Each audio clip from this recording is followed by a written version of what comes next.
Ever feel like trading is kind of like, well, you know those aha moments.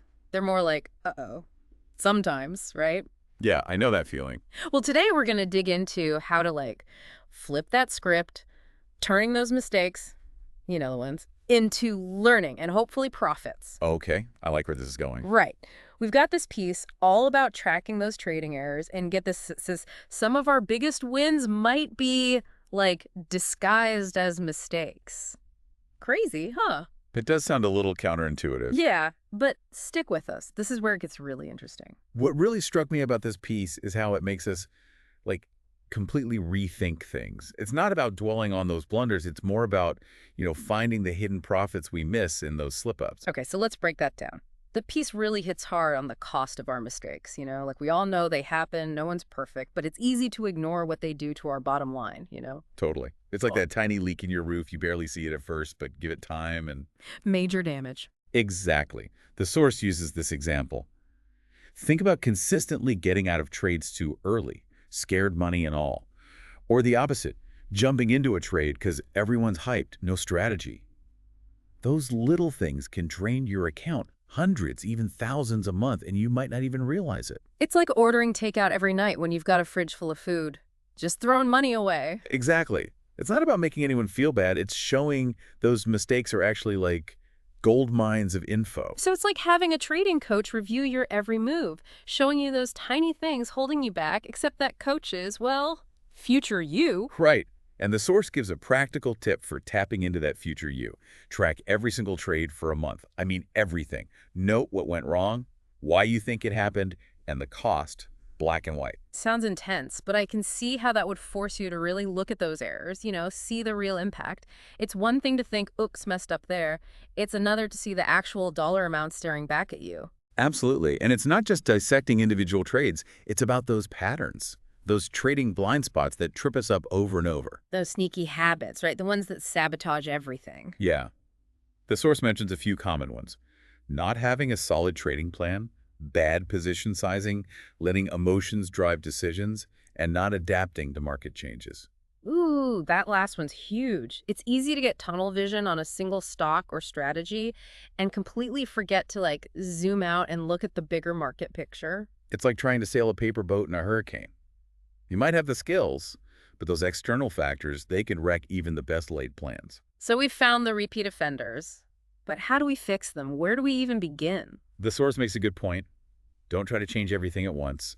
It's about small steps, not overnight success. Tackle one mistake at a time. Makes sense. It's like breaking a bad habit, right? Small changes over time. Right. They use an example a lot of traders struggle with.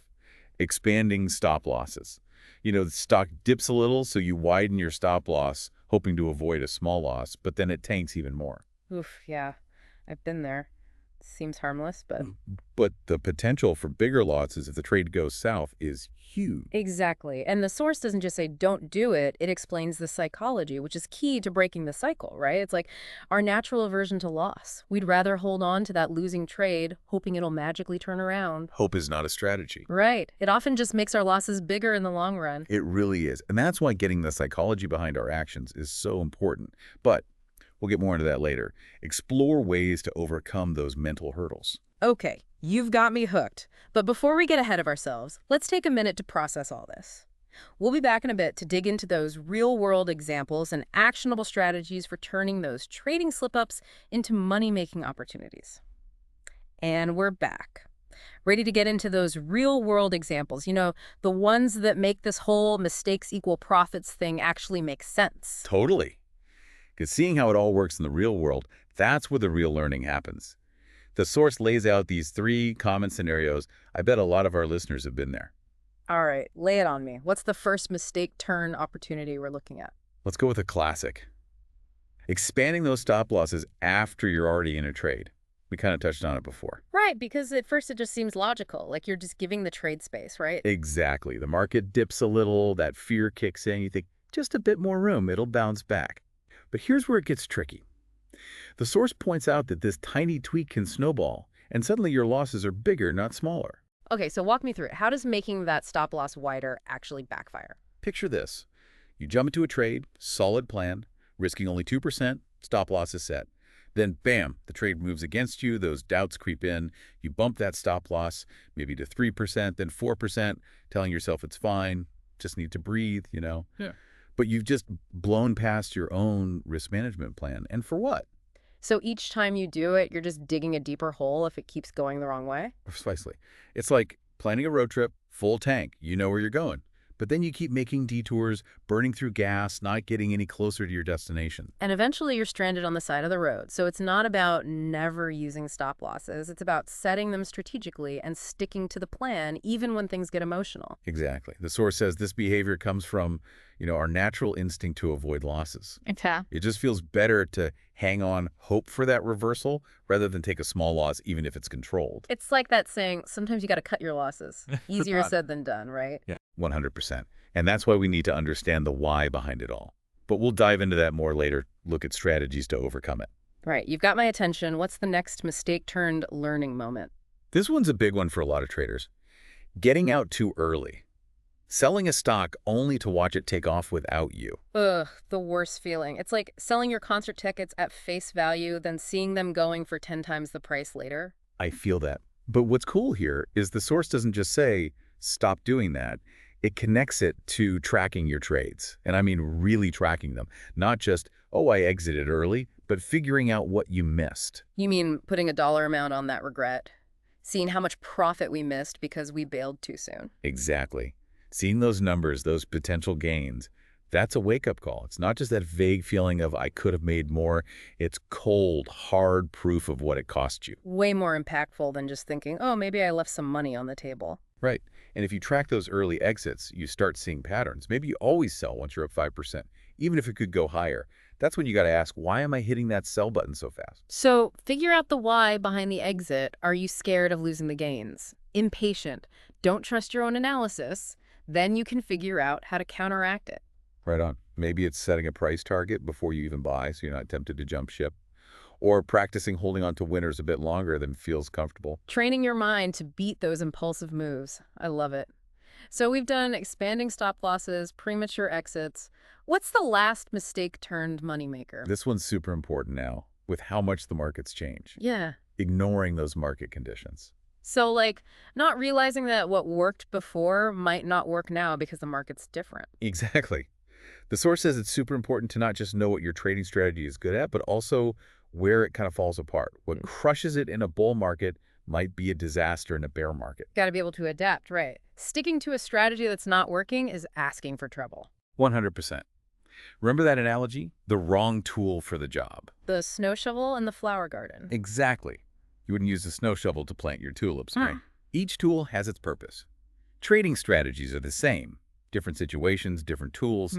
It's about picking the right approach, not forcing something that doesn't fit. This has been so helpful, and what I like is that it's not just about the problems we're getting solutions to. So what's the last piece of this puzzle, turning these mistakes into long-term success? All right, so we're back, diving into the last part of this whole thing, turning those trading blunders into, well, wins. And that's what's great about this source. It doesn't just tell us what we're doing wrong.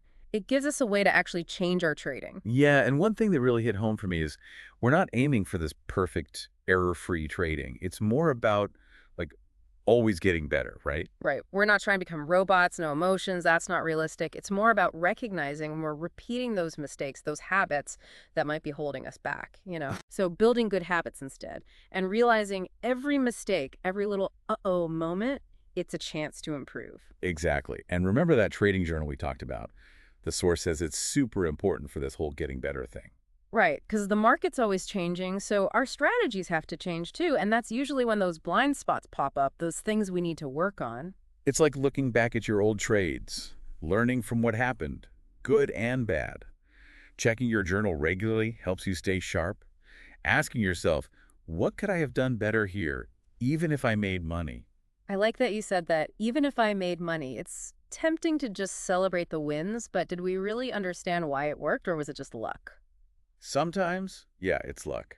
But those wins can be tricky if we don't get why they happened. We got to always try to understand our actions, good or bad, so we can make better decisions next time. So basically, by cutting down on those errors, we're saving the money we would have lost, right? Exactly. Like plunging the leaks in your money bucket, Then you've got more to invest in those good, well-planned trades. It's a cycle of getting better, and those gains just keep building over time. Exactly. And the more we analyze and think about our trades, the better we get. We're not just guessing or following the crowd. We're making smart moves based on what we know about ourselves and the markets. We're in control of our money, you Yeah. know? Yeah. We have the power to make things happen by learning, being disciplined, and being honest with ourselves about our mistakes. Couldn't have said it better myself. It's a powerful feeling for any trader, new or experienced. It really is. So as we wrap this up, I want to leave you with this. Imagine you could just snap your fingers and make those trading mistakes disappear. What would you do with all the extra money you'd make? Would you reinvest it? Diversify your portfolio? Finally take that vacation you've been dreaming of? The possibilities are endless. Exactly. Use that feeling of what's possible to push yourself to be a smarter, more disciplined, and yeah, more profitable trader. Because that's what this is all about, taking control of your finances and building a better future. Couldn't agree more. And that's it for today's deep dive into conquering those trading errors and using them to make money. Remember, every mistake is a chance to learn and improve. Until next time, happy trading, everyone.